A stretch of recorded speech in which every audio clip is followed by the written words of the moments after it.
So you check in at this welcome center and get yourself a tag for your tent. They go through all the rules of backcountry camping, pretty standard stuff, but this is a cool Christmas ornament. So does it feel different than going in Alberta? It literally feels like we got on a plane and drove or flew to a different place. Yeah, and we're hardly even across the border. It's the humidity and it feels like a rainforest. Vibes, Yeah. moisture in the air, terrain is different, so much moss. Mount Robson, you still can't see the top. The water is so much more calm here. It's so pretty. Yeah, it's really cool. I've never been this far north into BC, and it's only an hour away from where Jasper is, but it's completely different. The trees are different, the mountains different, plants are different, everything's completely different.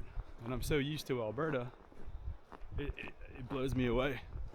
The reason that Kinney Lake exists is because there's a natural buildup of sand and gravel that dams the lake from the stream, so it's so slow moving, the gravel creates the lake.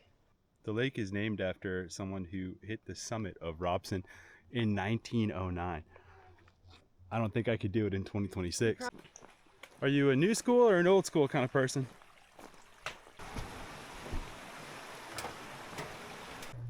So the trail after Kinney Lake thins out a little bit. It's not quite a super highway, but it's like a paved path for the most part. Pretty easy to walk on if you're doing a lot of kilometers. I should open up a bike shop. A couple of nice ones too. So we decided to take the low road rather than staying up into the trees. We might walk into some water, but it looks pretty dry from here. So the Kinney Flats, no water at all. Take that route, it's pretty.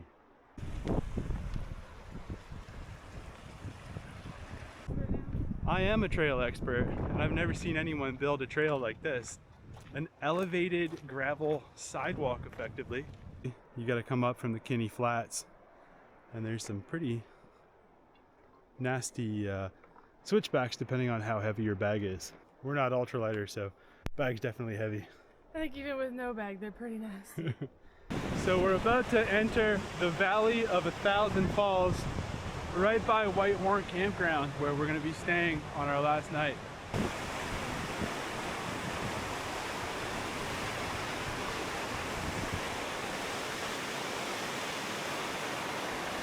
That is probably one of the coolest signs I've seen for a ranger station ever. So from everything that I've seen, as well as also during the orientation for starting the hike, you want to water up at Whitehorn before you start the climb up to Emperor Falls. Apparently there's no water, and it's a pretty grueling switchback hike. So they call this the Valley of 1,000 Falls. So far I only count like 7. He doesn't have enough fingers to count. This is a cool bridge.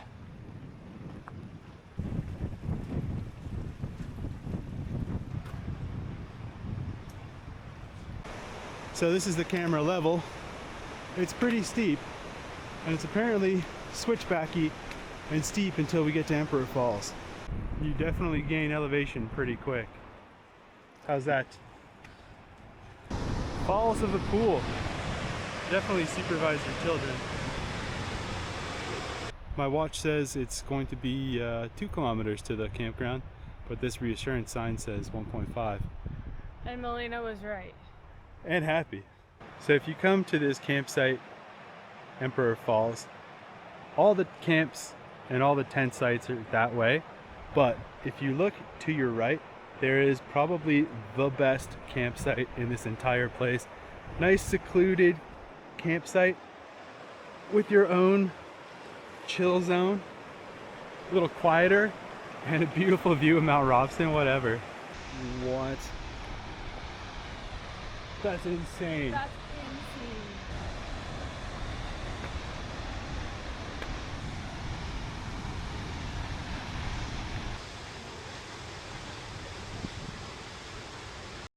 Got camp set up right on the river. Beautiful view of Mount Robson. So, day 2. Berg Lake, Snowbird Pass. Let's go. Let's do it. It's a short walk to Berg Lake from here. 4.5 kilometers, 100 meters of elevation gain, nothing serious. And you can finally see Mount Robson. Absolutely beautiful. Now this is pretty crazy. Whitehorn, you said? Yeah, that's Whitehorn. Last night our summer bags were like super cozy warm, but we went to bed a little bit terrified that we were gonna die. Yeah, when we were sitting around camp, it felt like it was 3 degrees or something. It was super cold.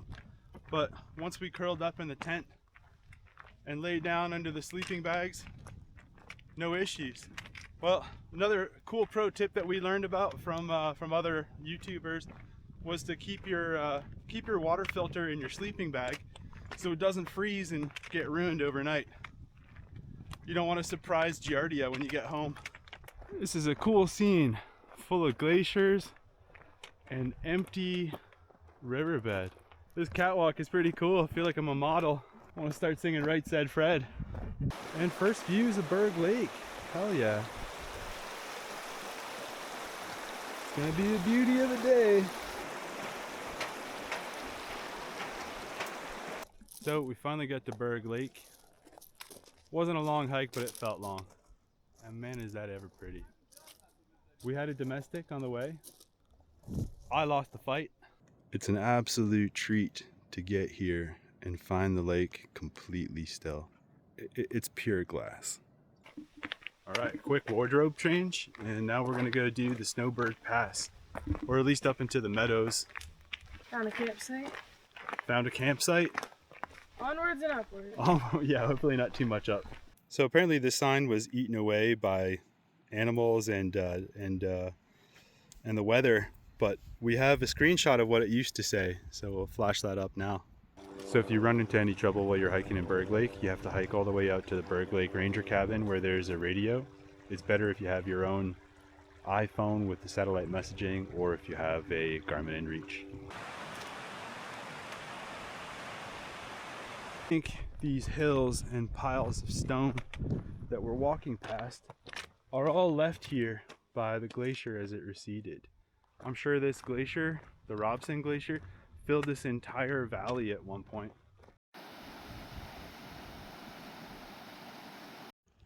So what do you think? Is it time for a naked guy cold plunge?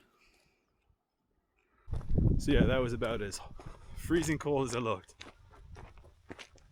Highly recommend. So out there is the Robson Glacier. Snowbird Pass just continues on this way, and I believe it goes up over the side. I'm not 100% sure. We're not going to go all the way over there. We just wanted to come up and see the glacier and go for a dip. One of us wanted to go for a dip. One of us wanted to go for a dip. Beautiful views in all directions. So maybe a cool fact, but this glacier feeds into the Robson River, and that's what makes Berg Lake, and that's what makes Kinney Lake. And then it joins up with the Fraser River, and it's one of the largest rivers. I think it actually is the largest or longest river in British Columbia. Overrated.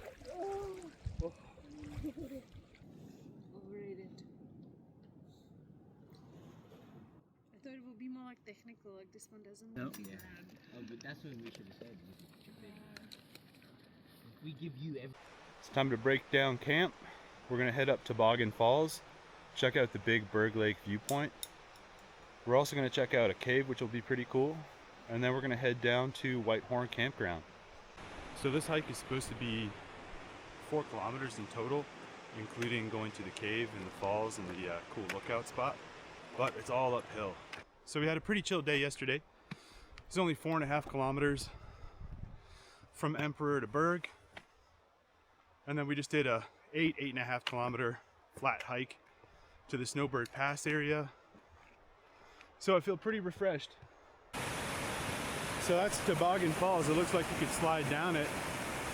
Maybe only once though. And the views are pretty stellar. Sorry Mo, you're gonna have to hold my hand.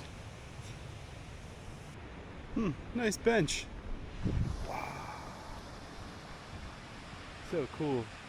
So eventually you'll come to a sign that's pretty well marked in terms of where you want to go. We're going to go to the cave. Well, we're basically at the top. It's a little sweaty to get up here, but the view is crazy.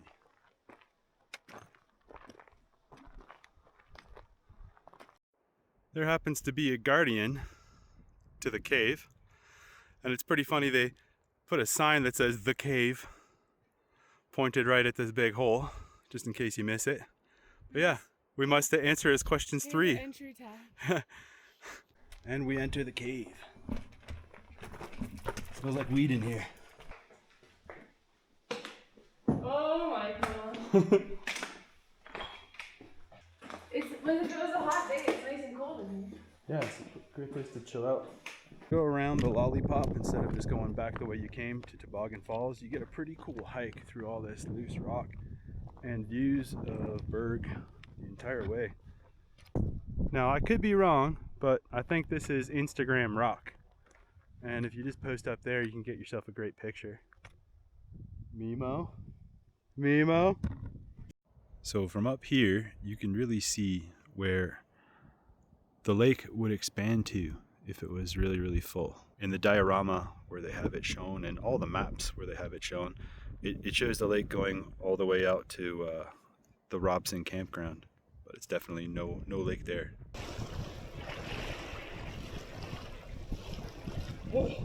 This might be the last time we see this place, so it's time to head out. Little weather, never hurt anybody. How we doing, babe? Fine. That climb up was pretty rough, but this down hike is pretty rough too. All right, we defeated the switchbacks. How do your legs feel? Fine. Whoa. I'm Fine. always a down girl. Fine, she says. How do your legs feel? Crushed.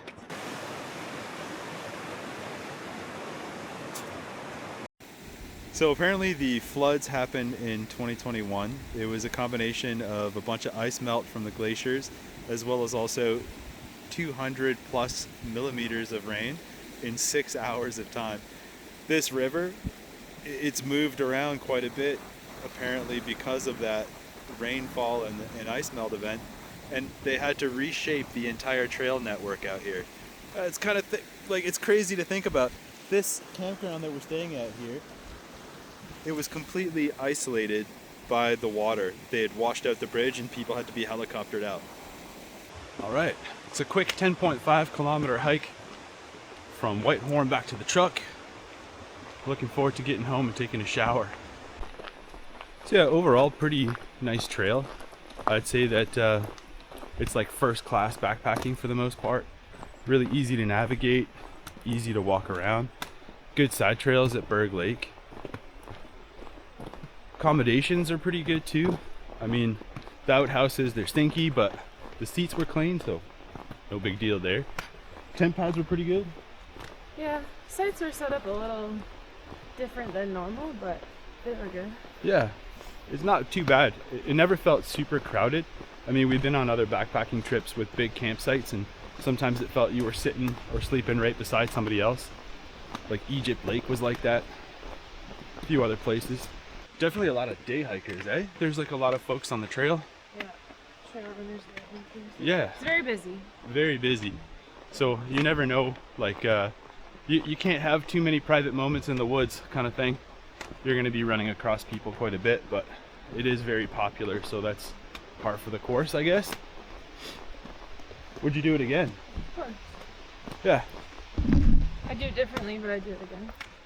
What would you do differently? Probably power through the whole way on the first day and go straight to Berg, and then spend a couple of days up there. Yeah, me too.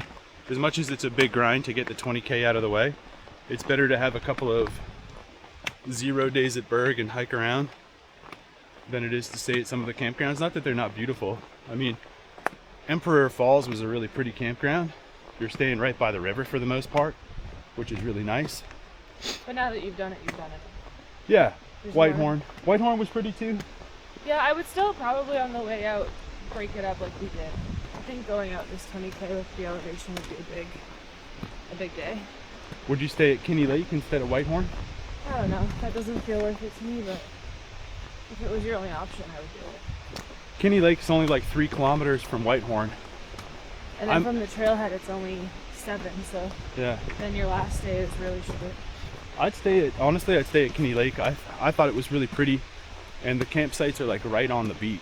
Like you can camp right on the lake, which is kind of cool. I think it was super cool to. It was very different vibes in Alberta. Yeah, definitely that. Definitely different. The waterfalls were amazing. Emperor is amazing, but also just the other waterfalls that you see the whole time. The glaciers were amazing. It was cool.